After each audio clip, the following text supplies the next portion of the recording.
Salut à tous, on se retrouve aujourd'hui pour parler du Paris Saint-Germain ce jeudi 24 août et on commence tout d'abord avec le programme du PSG pour cette fin de semaine.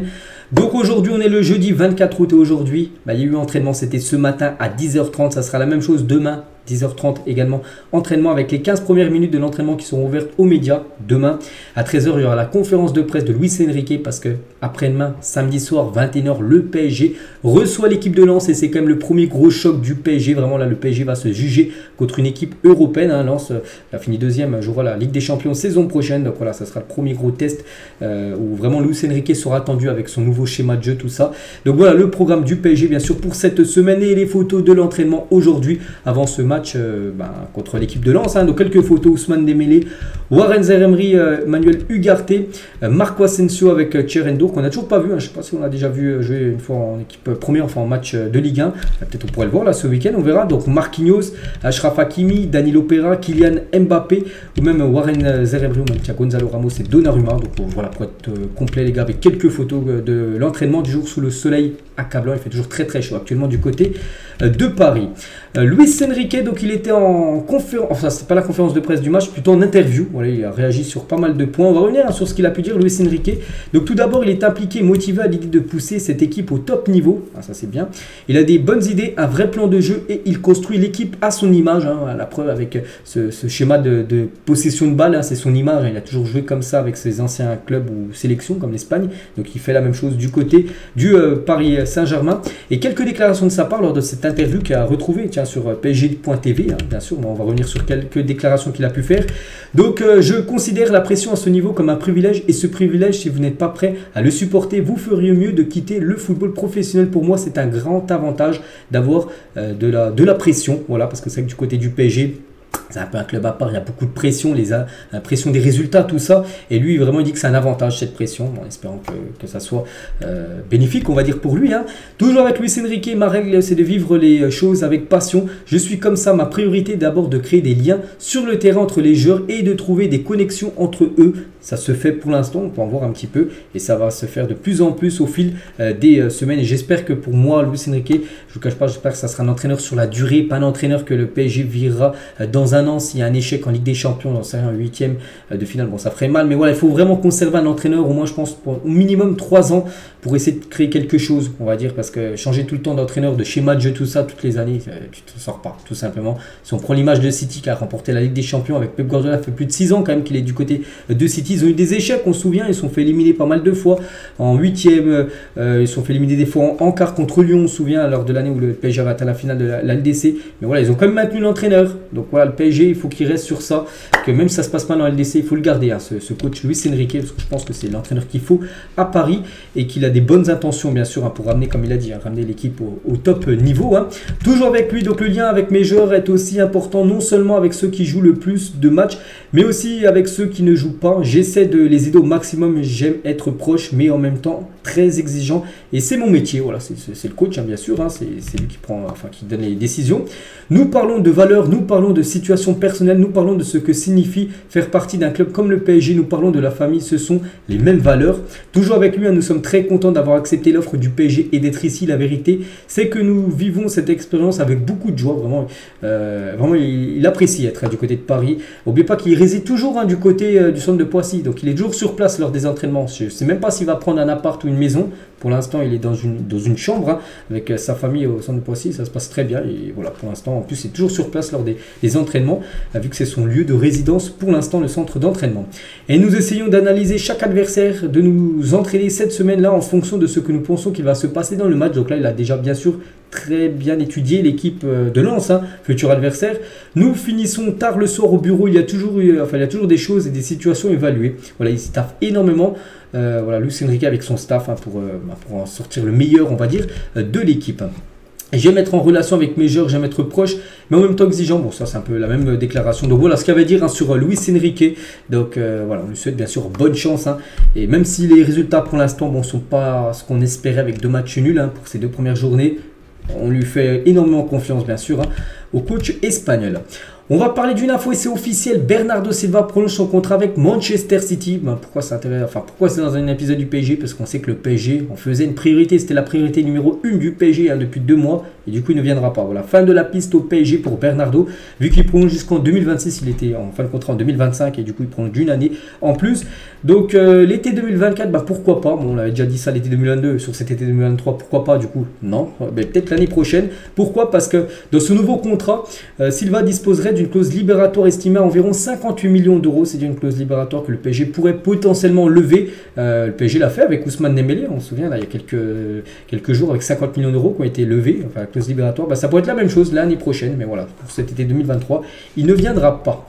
Notre piste, les gars, tombe à l'eau. Gabri Veiga, qu'on a beaucoup parlé sur ce mercato, qui était un potentiellement joueur du PSG qui pourrait venir, un jeune joueur espagnol. Du coup, il ne viendra pas parce qu'il est le Hugo de Fabrizio Romano du côté de Al Ahly. Donc là, il a préféré, on peut le dire, l'argent. Donc c'est voilà, à 21 ans, il va rejoindre l'Arabie Saoudite. Bon, après on ne juge pas, il fait ce qu'il veut. Donc bien sûr, c'est aussi une fin de piste, on peut dire. Hein. Donc les deux, voilà, fin de piste concernant ces deux-là.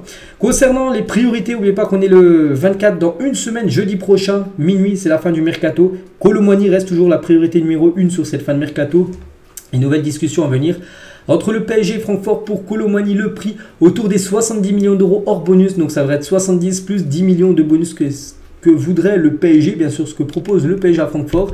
Bon, après le PSG aussi souhaiterait même inclure Hugo Ekitike afin de faire descendre un peu le prix, mais les dirigeants de Francfort ne sont pas ouverts à cette idée. Ils ne veulent pas de Hugo Ekitike, ils veulent de l'argent et ils veulent quand même 100 millions d'euros. Pas d'accord d'échange actuellement, donc voilà, ils veulent 100 millions d'euros. Alors j'ai dit le PSG pourrait proposer 70 plus 80, donc 100 millions, moi je le répète, je l'avais déjà dit il y a à peu près 2-3 semaines, pour moi c'est trop cher pour Kolo Muani. Peut-être qu'ils se disent Francfort, vu que c'est le PSG, on va essayer de forcer le prix, essayer d'en tirer le maximum. Voilà, peut-être faut. Après, c'est vrai que ce serait dommage, que je pense qu'il faut un autre joueur. Même il a dit que l'attaque elle est incomplète. Luis Enrique, mais voilà, 100 millions d'euros, je trouve quand même que ça fait peu. Enfin, ça fait beaucoup plutôt, désolé. Donc, on verra ce que va décider le PSG. N'oubliez pas qu'il est arrivé libre, hein, comme de Nantes à Francfort les derniers pour 0 € pour être revendu 100 millions d'euros. Je pense que PSG en propose 70 là et c'est sa valeur là. Francfort ils abusent un peu. Bon, après c'est le jeu du mercato, bien sûr, ça se passe tout le temps comme ça. Concernant Barcola, donc Lyon veut absolument récupérer de l'argent plus des joueurs en échange de Bradley Barcola. Le message a été envoyé au PSG ces derniers jours, hein. Fabrizio Romano le confirme, hein, qu'il peut être vendu, mais voilà, ils aimeraient avoir des joueurs en échange, plus de l'argent, l'équipe de Lyon. Et le PSG du coup pourrait proposer un joueur, c'est Ismaël Garbi. Le PSG va inclure le transfert d'Ismaël Garbi à Lyon dans le cadre d'un potentiel deal pour Bradley Barcola. Donc Garbi plus de l'argent, c'est combien, peut-être 30 millions d'euros contre Bradley Barcola. Voilà, donc c'est ce que propose le PSG à l'équipe de Lyon. Maintenant on attend la réponse de l'OL. Concernant les départs, Marco Verratti, donc Al Hilal et Al Ahly n'ont pas offert plus de 45 millions d'euros pour Verratti, alors que le PSG le valorise à 80 millions d'euros. Hein. Bien sûr, on n'est pas du tout dans les bonnes sommes, hein, entre toutes les parties. Donc cependant, il y a de l'optimisme quant à la possibilité de parvenir à un accord à 60 millions d'euros avec des bonus. Il n'y a toujours pas d'offre convaincante pour le PSG concernant Verratti. Je pense que Verratti, de nouveau samedi, pourtant il est apte à jouer, il n'est pas blessé, il peut jouer. Même si je ne sais pas encore, parce que je ne suis pas dans la tête de Luis Enrique, je pense qu'il sera encore mis de côté, il ne sera pas dans le groupe pour faciliter son transfert tout simplement. Donc voilà, ce sera le dernier match peut-être qui manquera contre Lens. Et c'est-à-dire parce que le prochain match, ça sera en hors période de mercato, vu que là on sera au début septembre. Et là bien sûr, s'il n'a pas été transféré, il reviendra dans le groupe parisien. Mais le PSG cherche à le vendre, hein, la preuve, regardez, lors du dernier match. Il n'était pas dans le groupe, hein, alors qu'il n'était pas blessé. Hugo Ekitike ouvre la porte à un départ vers l'AC Milan. Il est la priorité du club de Milan. Les Milanais aimeraient le recruter en prêt avec option d'achat malgré une grosse concurrence. Hein. On a parlé tout à l'heure de Francfort, eux, qui n'était pas très chaud, mais voilà, il y a quand même l'AC Milan. Il y a qui, je crois, il y a Everton aussi, qui est Everton ou West Ham, une des deux équipes qui est intéressée du côté de l'Angleterre. On verra.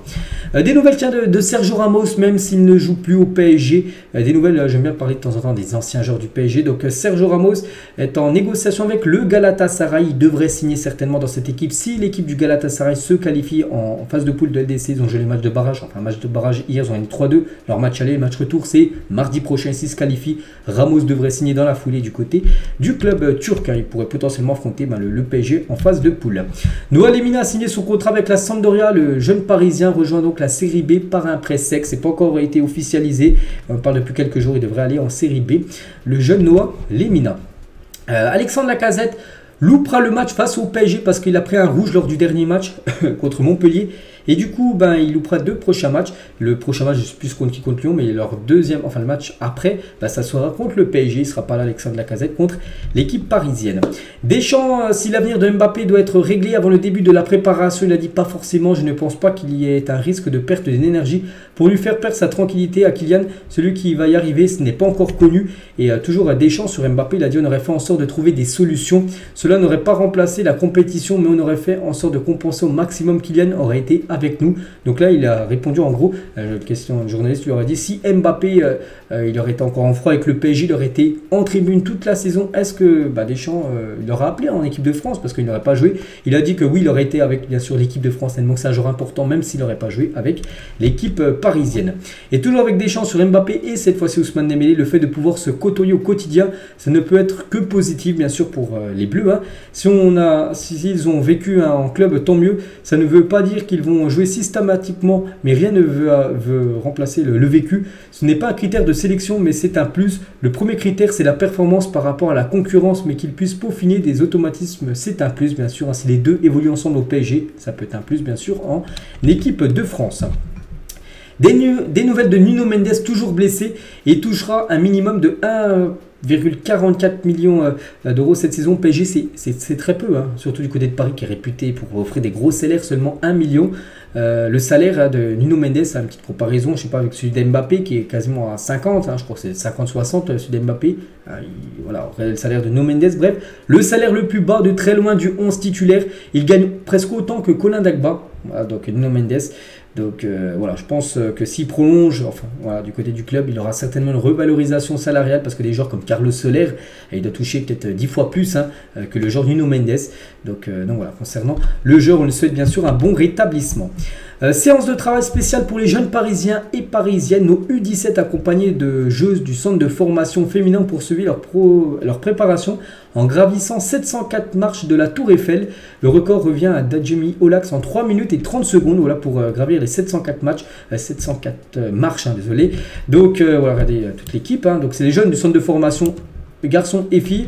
Donc après les 3 minutes, hein, je pense que c'est le premier étage. On est d'accord qu'il n'a pas monté toute la Tour Eiffel en 3 minutes et 30 secondes. Je pense que c'est le premier étage en 3 minutes, en 704 marches. Donc voilà, félicitations à lui. Et félicitations bien sûr aussi aux filles hein, du centre de formation parisien. Et on finit les gars avec une petite question. Pour vous, quel est le capitaine le plus emblématique de l'histoire du Paris Saint-Germain parmi ceux-là ou un autre en commentaire hein. Marquinhos, Thiago Silva, Rai, Luis Fernandez, Pauletta, Sacco, Paul Le Guen ou un autre joueur à vos votes. N'hésitez pas à mettre tout ça en commentaire. Moi, je vais vous donner mon point de vue. Je partirai sur Thiago Silva. Voilà, vraiment par rapport à cette liste. Et voilà, pour moi, c'est le capitaine le plus emblématique tout simplement de l'équipe du PSG. Donc voilà ce qu'il y a à dire aujourd'hui. J'espère que ça vous a plu. On se retrouve demain, bien sûr. Demain vendredi, bien sûr, pour le prochain numéro. Et je vous souhaite un bon jeudi et à demain.